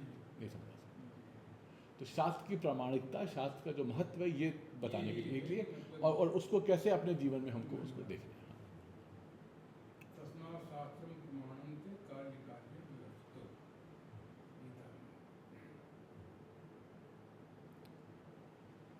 तो अगर कोई फिर अगर कोई आपसे पूछता है कि क्या ये प्रत्यक्ष का विषय हो सकता है, तो कहते हैं कि अगर ये प्रत्यक्ष करने में क्या, ये बिल्कुल स्पष्ट ही है, शास्त्र की जरूरत नहीं है। प्रत्यक्ष यहाँ मतलब है क्या शास्त्र की जरूरत नहीं है। तो इसका जवाब बहुत अच्छा दिए हैं, मतलब क्योंकि इन्होंने ये बात पूछी थी। उन्होंने कहा कि तुमको लग रहा है ये प्रत्यक्ष का विषय है, पर हम इसका जवाब ये नहीं लेंगे कि तुमको क्या लगता है। हम ये बोलेंगे तुम देखो इसके बारे में लोग क्या बोलते हैं। अगर प्रत्यक्ष का विषय होता तो लोग इसके बारे में बोलते हैं हाँ ये है। अगर चीज प्रत्यक्ष से मतलब यहाँ अगर ये ऑब्वियस होता, आत्मा अस्तित्व अगर ऑब्वियस होता, तो फिर लोगों में विवाद ही नहीं होता। तो उन्होंने इसका उत्तर ये नहीं दिया कि नहीं ये प्रत्यक्ष का विषय नहीं है। उन्होंने कहा कि देखो बाकी लोग क्या कह रहे हैं, उससे स्पष्ट हो जाएगा कि ये प्रत्यक्ष का विषय नहीं है। हाँ, ना वादी प्रतिपत्ति दर्शनार्थ। आपको बाकियों के आप उनके अगर आप देखिए कि जो बाकी स्कूल्स हैं, फिलॉसफी के स्कूल्स हैं, आप देखिए वो लोग नहीं मानते वो कॉन्शियसनेस को। अगर आप यहाँ पे उन्होंने एग्जाम्पल चारवाक का दिया है। मेरी रुचि इवन पाश्चात्य में जो स्टडीज़ हैं कॉन्शियसनेस की हो रही हैं, और मैं इनको दिखा रहा था कि एक रॉबर्ट लॉरेंस कून करके हैं, उनका एक बड़ा महत्वपूर्ण काम है क्लोजर टू ट्रुथ करके। उन्होंने बनाया था लैंडस्केप ऑफ कॉन्शियसनेस। बिल्कुल अभी का काम है, मतलब 2-3 साल पहले का। उनका पूरा पब्लिश भी हुआ ये काम, उसका पब्लिकेशन भी है। उन्होंने अराउंड 250 थ्योरियाँ दी थी, जिसको बाद में उनको 300 करनी पड़ी। चेतन के बारे में, कॉन्शियसनेस के बारे में 250 आई थी, उन्होंने ये बताया। और फिर उन्होंने इंटरव्यू में ये भी बताया कि 250 में से आधी से ज़्यादा जो थ्योरियाँ ये मानती हैं कि कॉन्शियसनेस जो है वो मटीरियल है, भौतिक है। ये जो चीज़ें जो एसेंशियली ये लोग भी वही कहते हैं जो चारवाक कहते हैं कि शरीर से यानी कि बुद्धि से चेतन निकलती है। चेतन का अपना अस्तित्व नहीं है। चेतन इज अ एपिफिनोमेना।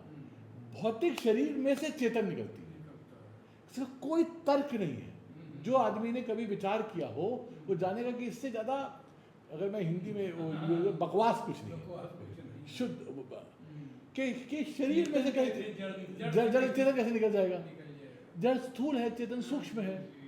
चेतन जानता है, जड़ नहीं जानता है। चेतन जड़ को जानता है, जड़ चेतन को नहीं जानता है। चेतन का अस्तित्व बिना जड़ के रहता है। तो ज़्यादा जो चीज़ जिसका अस्तित्व बिना दूसरे के रह सकता है वो कार्य होगा कि वो कारण होगा। मिट्टी का अस्तित्व बिना घट के रह सकता है, तो मिट्टी कारण होगा, है ना।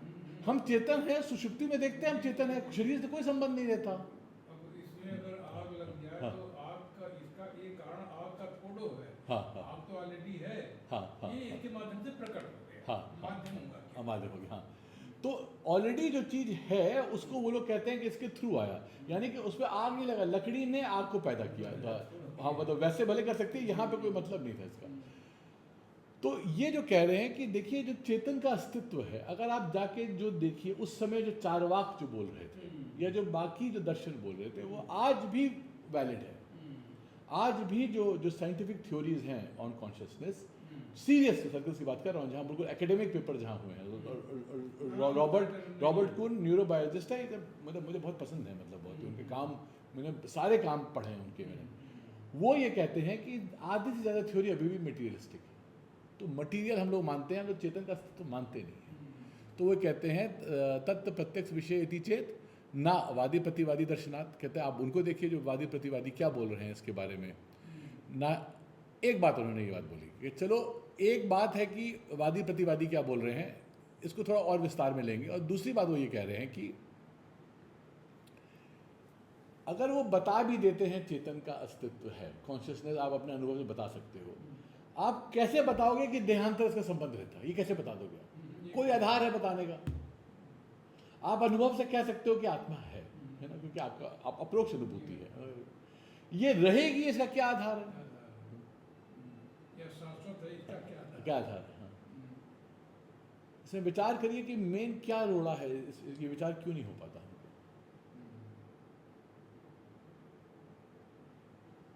क्योंकि अध्यास है, अध्यास। क्योंकि हम चेतन को शरीर के साथ जोड़ के रखते हैं, सोचते हैं शरीर जाएगा चेतन चली जाएगी, इसलिए नहीं मानते कि रहेगी। अब शास्त्र एक बात बोल रहा है, आपकी जो सोच है, समझ है, हमारा जो वो है, वो अलग बात बोल रहा है। हमने दो चीजों को जोड़ा, ये खत्म होगा तो वो भी खत्म हो जाएगा, मान लिया, है ना। पर वो ये कह रहे हैं कि ये जो है आपने जबरदस्ती जोड़ा हुआ है, इसलिए आप ऐसा सोच रहे हो। अगर आपने देख लिया ये स्वच्छंद है उससे, तो इससे क्या फर्क पड़ेगा, इसका अस्तित्व आपको नहीं पता। आप समझ गए। तो ये जो है कारण बताता है कि हम लोग जैसे समझते हैं अपने आप को, वो गलत समझते हैं। और ये एक तो गलत समझते हैं, और हम इस समझ से देह अंतर संबंध नहीं बना सकते। There is no way that we can understand कि क्या कहते हैं। देखिए हमारे जो धर्म है, क्या कहते हैं, बाकी जो सेमेटिक रिलीजन्स हैं, अब फिलॉसफी और साइंस में मत आइए, वो भी पूर्व जन्म को नहीं मानते। सारे आपके अब्राहमिक रिलीजन्स, इस्लाम जुड़े, वो आगे भले मानता है गति रहेगी, पीछे की गति नहीं बताता, वो नहीं मानते। सारे हमारे दर्शनों में सब दर्शन नहीं मानते। अभी बताएगा बौद्ध हो गया, कहते हैं हमारे बौद्ध दर्शन भी नहीं मानता, सांख्य नहीं मानता। तो ये सारे आपके क्या कहते हैं, कैसे कैसे देखते हैं, वो लोग नहीं मानते। तो ये कहता है कि ना ही देहांतर संबंध है ना आत्मना प्रत्यक्ष अस्तित्व विज्ञाने, हाँ, लोकायत का बौद्ध चा। तो जो आपके जो लोकायत जो है, यानी कि आपके वही चारवाक, और आपके जो बौद्ध धर्म हैं ना प्रतिकूला, उनको अगर वो फिर उल्टी बात ना बोलते, हाँ, तो क्यों अल्टी, अगर उनको स्पष्ट होता तो वो प्रतिकूल बात नहीं बोलते, वो उल्टी बात नहीं बोलते। ना अस्ति आत्मा इति वदंता, वो दोनों इसकी ना अस्ति आत्मा, आत्मा नहीं है ऐसी बात बोलते ही ना। अगर बिल्कुल प्रत्यक्ष होता, यहाँ पे पूर्व पक्षी का बोल रहा है ये तो प्रत्यक्ष है, ये तो अनुभव, ये तो सिंपल सी बात है, इसमें कौन सी बड़ी बात है, शास्त्र की क्या जरूरत है। कहते शास्त्र की जरूरत है, कहते नहीं, तो प्रत्यक्ष ही होता है। कहते तुमको भले होगा पर बाकी को तो नहीं हो रहा, तो इतना प्रत्यक्ष नहीं है। कोई चीज़ अगर प्रत्यक्ष है तो फिर क्या डाउट होना चाहिए। अगर कोई चीज़ बिल्कुल ऑब्वियस है तो आपको भी ऑब्वियस है। यहाँ पे ये चेयर रखी है, आपको, मुझे भी चेयर है। अगर आप कह रहे हो चेयर है, मैं कह रहा हूँ चेयर नहीं है, तो कुछ तो प्रॉब्लम है, इतना प्रत्यक्ष नहीं है। आपको प्रत्यक्ष इसलिए हुआ, ये इनफैक्ट की बात आएगी, ये जो चारवाक हैं और बौद्ध हैं, ये वेद को नहीं मानते, इसलिए कहते हैं आत्मा नहीं है। अब दिखाएगा, कॉन्ट्रडिक्शन में भी दिखाएगा। जो बोलते हैं हाँ है मीमांसक और न्याय, वो बोलते हैं नहीं हम तो अनुमान करके पता, कहते हैं नहीं आप भी वेद के आधार पर ही बोलते हो, ये बताएंगे वो। आपने वेद से समझ लिया, अब आप कहते हो मैं अनुमान से समझ रहा हूँ, ये आगे चल के भी आएगा, ये दो स्टेटमेंट के बाद। तो आत्मा अस्तित्व अगर वेद ने संस्कार दे दिए तो भी आप वेद के आधार पर नहीं बोलते हो, आप अपना अनुमान करते हो। ये बात एक चीज दिखाता है, हमारा जो बल रहता है हमेशा अनुमान पे रहता है या प्रत्यक्ष पे रहता है। हम वेद को प्रमाण मान के जीवन नहीं जी सकते, बड़ा कठिन। लेकिन अनुमान भी तो कोई आधार है, मैं ये नहीं बोल रहा, पर हम कह रहे हैं कि हमको अगर कोई चीज अनुमान और वेद के बीच में अगर विरोध हो रहा होगा तो हम अनुमान को ही मानेंगे। हमारी निष्ठा अनुमान और प्रत्यक्ष पे रहती है, ये नैसर्गिक है। जब तक ये निष्ठा चेंज होके धीरे धीरे यही शिफ्ट होता है श्रवण में, धीरे धीरे जब श्रवण की वास्तविकता और उसकी उसका जो सच्चाई है समझ आने लगती है, हमारी निष्ठा चेंज हो जाती है। इसी श्रद्धा एक शब्द नहीं है, श्रद्धा में भी डिग्री और क्वालिटी चेंज होती रहती है। हाँ, विस्तार होता है, क्योंकि हम जान जाते हैं अगर शास्त्र बोल रहा है तो गलत नहीं बोल रहा। मैंने श्रद्धा में ग्रहण भी है और त्याग भी है। त्याग भी वो, हाँ। तो श्रद्धा में जब त्याग होता है तो श्रद्धा विस्तृत होती है, पर श्रद्धा जब गहरी होती है तो हम प्रत्यक्ष अनुमान के अनुसार अपना आकलन नहीं करते। देखिए प्रत्यक्ष अनुमान से आप इसका आकलन करिए, चकोर है कि गोल है, इसमें नहीं कह रहे हम। आत्म अस्तित्व के बारे में अपना आकलन आप अनुमान से मत करिए। अनुमान से आत्मा का अस्तित्व कैसे आकलन होता है ये मैं भी लूंगा, बट इतना मैं बता रहा हूँ कि जिन विषयों में प्रत्यक्ष अनुभव और क्या कहते हैं अनुमान की गति नहीं है वहां मत लाइए, सिंपल सी बात है। दोनों को अलग अलग रखिए, कोई प्रॉब्लम नहीं है। तो ये whole idea of mixing science and spirituality, in fact मेरा एक एरिया ऑफ इंटरेस्ट है ये वाला, but has to be done with lot of judicious careful forethought. ऐसे नहीं मिला दिया जाता दोनों, क्योंकि दोनों एरियाज अलग अलग है। बड़ा इसमें गूढ़ विचार है, प्रमाण विचार बहुत गूढ़ है इसमें। तो कहते हैं नहीं नहीं, देखिए क्या कहते हैं, ना अस्ति आत्मा इति वदन्तः, वो लोग ये वाली बात बोलते हैं। तो यहाँ पे वो एग्जांपल देते हैं कि अगर कोई चीज़ अगर बिल्कुल बिल्कुल जैसे घट है, वो बिल्कुल प्रत्यक्ष है, ना ही घट विषय प्रत्यक्ष विषय कश्चित प्रतिपद्यते ना अस्ति घटा इति, जो मैं आपको अभी बोला कि अगर घट आगे सामने है, अगर ये पड़ा हुआ है बिल्कुल सामने आपके, कोई डाउट ही नहीं करता, क्योंकि प्रत्यक्ष है विषय, कहाँ कोई डाउट करता है, कोई डाउट करता है, हाँ, क्योंकि बिल्कुल ऑब्वियस है। तो कहता है कि मतलब ये आपका ये सिद्धांति बोल रहा है, ये वाली बात सिद्धांति बोल रहा है कि भाई अगर प्रत्यक्ष होता तो स्पष्ट हो जाता, बट देखो बाकी लोग उल्टा जवाब दे रहे हैं, मतलब वो कह रहे हैं इसलिए प्रत्यक्ष नहीं है, फिर वो तर्क वितर्की है। हाँ, वो कहता है नहीं नहीं, इवन प्रत्यक्ष में भी प्रॉब्लम होती है कि अगर कभी कभी लोग जो सर्परज्जु वाला है, कभी कभी स्थाणु को, कोई स्टम्प को पुरुष समझ लेते हैं, तो स्थाणु आदौ पुरुष आदि दर्शनात् इति चेत न इति चेत, कहता है नहीं नहीं, क्या वो उनको कन्फ्यूजन नहीं हो जाता, कहता है होता है, पर जब उनको हटा दो फिर ठीक हो जाता है। आप पूरा आर्ग्यूमेंट समझिए, वो कह रहा है कि ये सिद्धांति कह रहा है कि इसका अस्तित्व शास्त्र सिद्ध होता है, तो कहता है नहीं नहीं प्रत्यक्ष से हो जाता है। कहता है अगर प्रत्यक्ष से हो जाता है तो क्या फिर ये बाकी, अगर स्पष्ट होता तो बाकी सब लोग ये बात बोल रहे होते, एक वचन होता सबका, एक वाक्यता होती, सब बोलते ये है। तो उसने कहा नहीं नहीं, क्या कहते हैं तो इसका मतलब ये बात प्रत्यक्ष सिद्ध नहीं होती, और जो चीज़ प्रत्यक्ष सिद्ध होती है वो बिल्कुल स्पष्ट होती है, ये सिद्धांति बोला। कह रहे नहीं नहीं, इवन वितर्की है वो, कह रहे नहीं प्रत्यक्ष में भी गलती होती है, तो कहते हैं गलती जब ठीक हो जाती है तब तो क्लियर हो जाता है ना। तो ये शंकराचार्य बोल रहे हैं। आप शंकराचार्य की बुद्धि को आप सूक्ष्मता देखिए, क्या मतलब है, सारा आर्गुमेंटेशन का देखिए किस तरीके से उन्होंने लिया।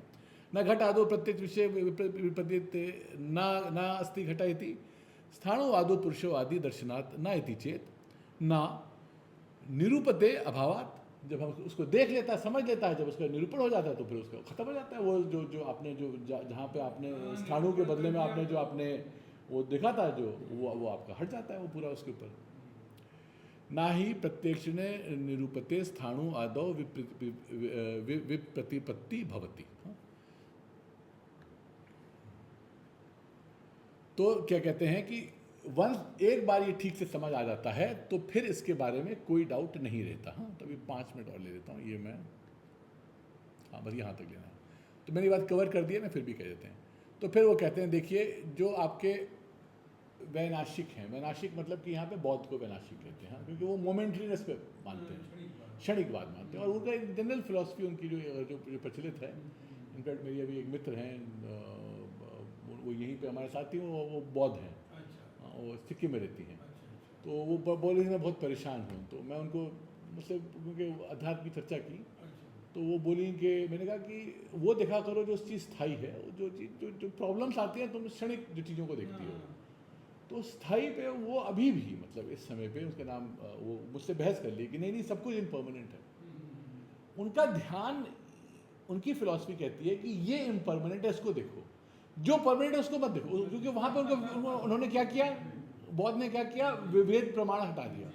अब किसी भी वजह से हटाया हो, वर्णावस्था में हटाया हो कि बलि की वजह से हटाया हो, मुझे नहीं मालूम, उन्होंने वेद को हटा दिया। तो वेद को हटाने से घाटा क्या हुआ कि वो स्थायी चीज को देखना बंद कर दिए। यहाँ पे पूरा दर्शन कर रहे हैं कि ये मोमेंट्री है, उसमें क्या दर्शन है, हम भी जानते हैं मोमेंट्री है। जो मोमेंट्री है उसको हटाने की बात तो इसलिए कर रहे हैं कि जो मोमेंट्री उसको तो हटाओ, हाँ, लेकिन जो परमानेंट है उसको देखो। अगर वो ये कहते हैं, उनका तर्क ये है कि मोमेंट्रीनेस को एक्सेप्ट कर लो, प्रॉब्लम नहीं होगी, वो अपनी जगह चले, पर आप कितना भी मोमेंट्रीनेस को एक्सेप्ट कर लें, प्रॉब्लम रहेगी। जब तक आप स्थायी पे आपकी दृष्टि नहीं जाएगी, प्रॉब्लम नहीं जाएगी। कोई कह दे मुझे मृत्यु से कोई प्रॉब्लम नहीं है, कोई मोमेंट्री है, मृत्यु से कोई कह सकता है ऐसा?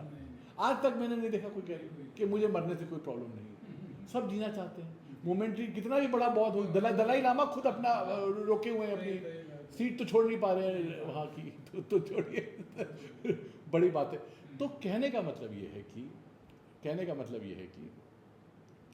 कि जो वैनाशिक हैं वो भले वो उनकी और एक कह रहा बड़ी उनकी बात है, अहम इति प्रत्यय जायमाना अपि देहांतर व्यतिरक्तस्य नास्तित्वम इति प्रतिजानते। वो जो वैनाशिक है वो ये कहते हैं अहम इति प्रत्यय जायमाना अपि, मैं अहम इति प्रत्यय वो कहते हैं कि है, क्योंकि वो क्षणिक कहते हैं विज्ञान है। विज्ञान में वो लोग देख रहे होते हैं कि वो क्या कहते हैं, ज्ञान है। क्षणिक में वो ये देखते हुए भी कहते हैं कि नहीं कुछ नहीं है। हाँ, तो कहते हैं कि अहम इति प्रत्यय जायमाना अपि देह अंतर व्यतिरिक्त से नास्तिकत्व तो इति प्रति जानते, मतलब वो जानते हुए भी, मतलब क्या कहते हैं, समझते हुए भी वो इसको नहीं मानते हैं, देह व्यतिरिक्त को नहीं मानते हैं। ये बड़ा जो जो जो बौद्ध के बारे में जो निरीश्वरवाद तो एक बार समझ आ जाता है, जो निरात्मावाद है बौद्ध का कभी समझ नहीं आता। वो मानते भी नहीं है, कंटिन्यू करता है, तब भी ये मानते हैं कि जो लामा है वहीं पैदा होगा जहाँ वो होगा। कॉन्ट्रडिक्शन। हाँ हाँ हाँ, उसमें यही नहीं कि आप अपने देखते हैं सब अनित्य है, मतलब वो अनित्य, मतलब वो होते बीच अनित्य, मतलब संवेदनाएं आ रही हैं जा रही हैं, ठीक है संवेदनाएं तो आ रही जा रही हैं, लेकिन इसको देख कौन रहा है, परमानेंटली देख कौन रहा है, तो वहीं उसका सिद्ध हो जा रहा है कि कोई परमानेंट ये उस पर दृष्टि जा रहा है। कह रहे शून्य है, कौन जान रहा है शून्य है? कोई जान रहा है शून्य है, शून्य तो शून्य नहीं जान रहा, तो जानेगा नहीं शून्य, तो कौन जान रहा है? क्षणिकता कौन जान रहा है? तो उनका ध्यान, यही मैं कह रहा हूँ, हमारी बुद्धि जो दिखता है उस पर जाती है, जो देख रहा है उस पर जाती नहीं है। और यहाँ पे दूसरी बात है गहन, जो देख रहा है उस पर बुद्धि जाने के लिए वेद ही आधार है, वेदांत ही आधार है।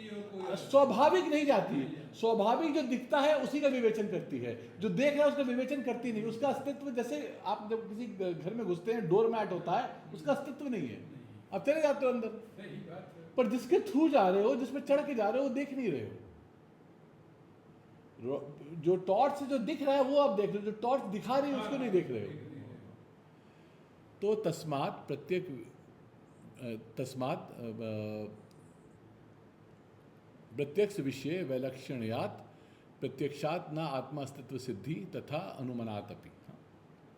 तो उसने कहा कि देखिए जो ये वाले हैं, एक मिनट देखना चाह रहा था कि अनुमान वाला पार्ट अभी हम बाद में लेंगे इसमें।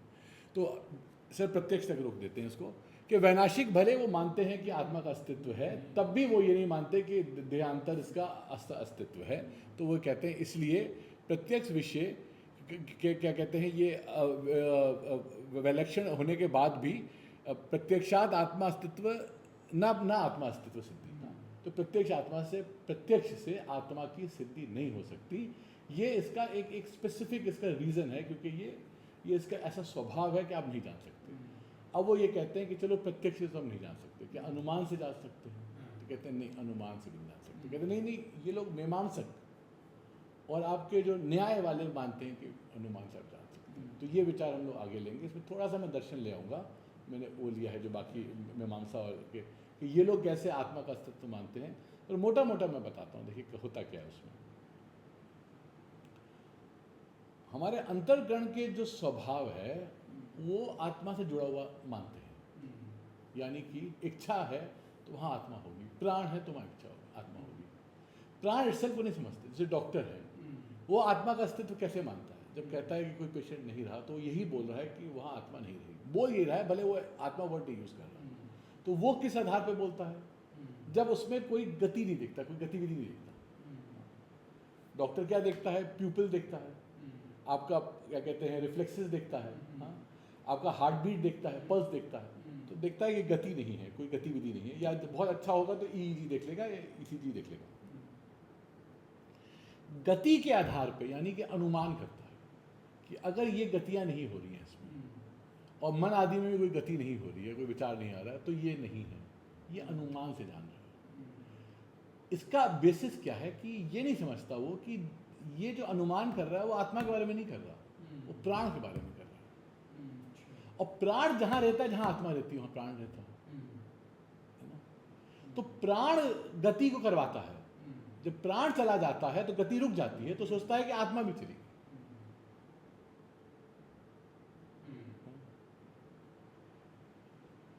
सूक्ष्म शरीर के साथ प्राण, मैंने बताया सब साथ चला जाता है। प्राण, सूक्ष्म शरीर साथ साथ चला जाता है पूरा, और कर्मेंद्रियां अपनी सारी लेकर, है ना। क्योंकि वो अब वहां नहीं रही, इसलिए जो प्रज्वलित चेतन है वो अब नहीं रहता उसमें। पर जो हम आत्मा को समझ रहे हैं उसमें आना जाना कुछ नहीं, हाँ, उसका आना जाना तो ये विचार बड़ा गंभीर है कि एग्जैक्टली अनुमान से वो क्या जानते हैं। वो जो जान रहे हैं वो नहीं है जो हम इसकी बात कर रहे हैं। अनुमान से थोड़ा ये सूक्ष्म विचार है, थोड़ा मुझे विस्तृत, क्योंकि इसमें कई सारे मुझे चीज़ें समझानी पड़ेंगी। मैं कहना ही चाह रहा हूँ कि अनुमान से जो हम जानते हैं वो आत्मा को नहीं जान सकते। आत्मा का कोई लिंग नहीं है, लिंग नहीं है मतलब कि कोई उसका कोई वो नहीं है। कुछ चीजें हैं जो आत्मा के अस्तित्व में ही होती हैं, उनका अनुमान हो सकता है, पर आत्मा इटसेल्फ का कोई अनुमान नहीं है। आत्मा का क्या है, थोड़ा इसमें विचार करिए। आत्मा अप्रोक्ष अनुभूति है, अप्रोक्ष अनुभूति है। उस अप्रोक्ष अनुभूति के बारे में हमारे बारे में गलत धारणा है, ठीक है। शास्त्र भी प्रज्वलित नहीं कर पाता। बट एक और बात बोल रहा हूं, शास्त्र गलत धारणाओं को निकाल देता है, वस्तु सिद्ध हो जाती है। वस्तु अपने आप सिद्ध है, सिद्ध वस्तु सिद्ध हो जाती है, सिद्ध वस्तु हो जाती है। उसका अस्तित्व शास्त्र भी नहीं ला पाता, क्योंकि वस्तु सिद्ध है, वस्तु है। उसके बारे में जो धारणा है कि मैं सो एंड सो हूं, वो खत्म हो जाता है। तो मैं क्या हूं, वो जो है उसको शास्त्र लक्षित करके बताता है कि आप जो सोचते थे कि मैं आने जाने वाला हूं, वो नहीं हो। आप शाश्वत हो, आप पूर्ण हो, आप ऐसे ही हो, हमेशा थे, आगे भी वैसे ही रहो। ये शास्त्र का विवेचन। ओम पूर्णमदः पूर्णमिदं पूर्णात् पूर्णमुदच्यते पूर्णस्य पूर्णमादाय पूर्णमेवावशिष्यते। ओम शांति शांति शांति। हरि ओम। श्री गुरुभ्यो नमः।